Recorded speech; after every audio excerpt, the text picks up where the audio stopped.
Yo, what is going on, everybody? Hope you guys are doing fantastic. Today we're going to be talking about 5 lessons for your New Year's resolution. I wanted to talk about these 5 tips because I want to always be able to provide you guys with some value, and hopefully you guys can continue improving yourselves. So the first lesson is called putting first things first. And this term actually comes from the book called 7 Habits of Highly Effective People.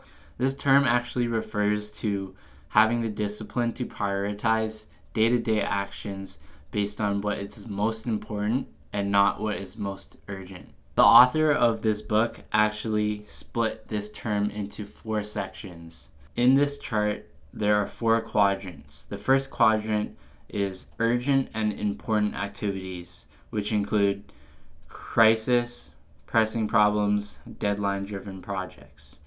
The third quadrant are urgent and not important activities, and these include interruptions, some calls, meetings, and popular activities.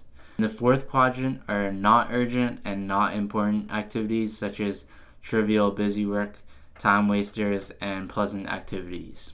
The second quadrant are not urgent and important activities such as relationship building, recognizing new opportunities, and planning.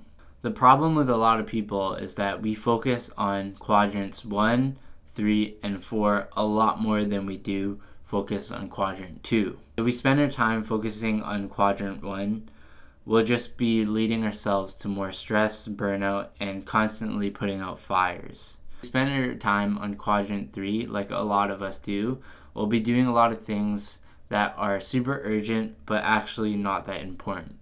If we focus on quadrant 4, we'll be just doing random activities and procrastinating, which is no good either way. If we focus on quadrant 2, we'll be focusing on activities that are not urgent but are important to our life.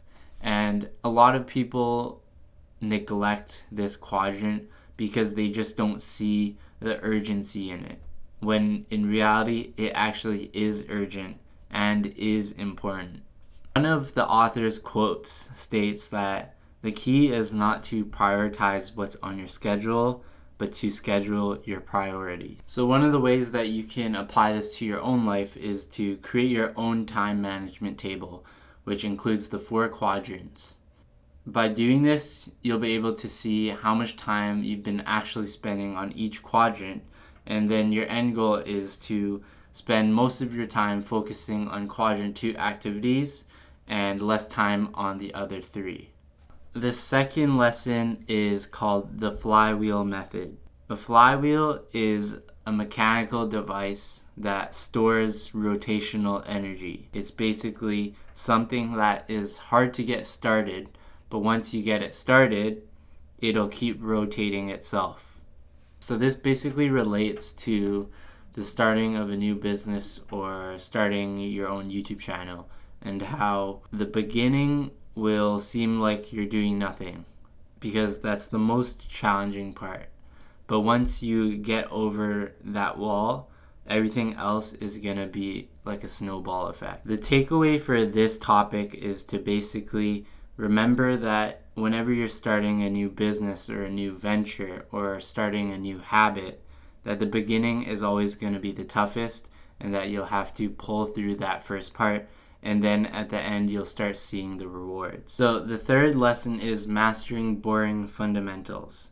So what are the boring fundamentals? These include sleeping over 8 hours a night, maintaining your physical and mental health, and exercising consistently. These might seem super obvious, but a lot of us, including myself, sometimes I don't maintain these fundamentals, and this contributes to a lot of failure I have experienced in my life. The reason why this topic is so important is because if you can't master the foundation of yourself, then how are you expecting to do something beyond that? So like starting a business or starting whatever it is, just going higher. You can't go higher without your foundation, which are these fundamental things. So the fourth lesson is self-awareness, but more importantly, being proactive.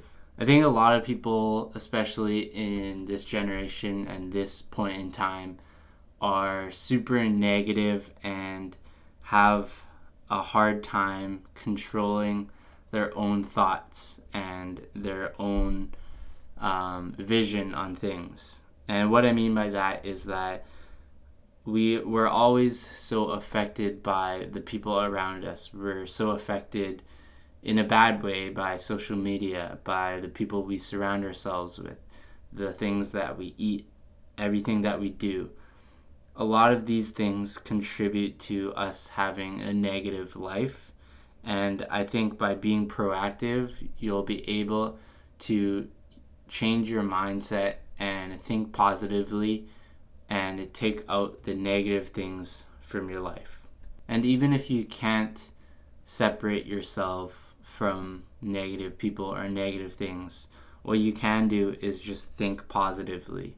And when you start doing that, you'll train your mind to always think positive and control your situation, no matter what the situation is, whether it's good or it's bad. One of the quotes that the author says, also in the 7 Habits of Highly Effective People, is, "It is our willing permission, our consent to what happens to us, that hurts us far more than what happened to us in the first place." One way that you can start implementing this lesson is to think proactive rather than reactive. So a reactive statement would be like, "Oh, he makes me so sad."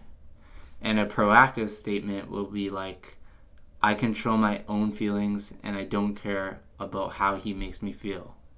The last lesson is going first. And this is exactly what it sounds like. Always take the first leap. Whether it's starting a conversation with a stranger, or taking that first step to starting your new business, or taking the first step to starting that blog you've always wanted to start. And this is probably the most important piece of advice from this video. If you just take one, you will be able to find a lot more opportunities when you start getting out of your comfort zone and taking the first step.